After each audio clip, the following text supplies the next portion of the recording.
yang namanya hidayah itu milik Allah Subhanahu wa ta'ala.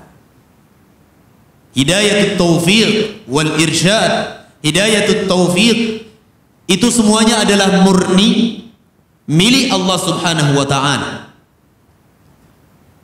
Tidak ada seorang pun dari hamba-hambanya yang bersekutu dengan Allah Subhanahu wa ta'ala di dalam hal ini, tidak ada.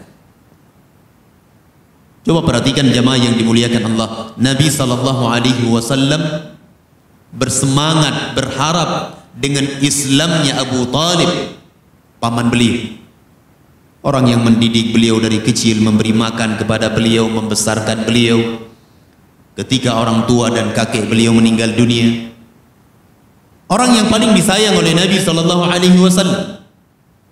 Ketika sakaratul maut, jamaah yang dimuliakan Allah, diajak oleh Nabi ke dalam Islam, fa'aba, ia enggan untuk mengucapkan kalimat la ilaha illallah. Sehingga jamaah yang dimuliakan Allah, Allah Subhanahu wa ta'ala berfirman, innaka la tahdi man ahbabta walakinnallaha yahdi man yasha. Sesungguhnya engkau wahai Nabi Muhammad tidak mampu memberi hidayah kepada orang yang engkau cintai sekalipun, tidak mampu.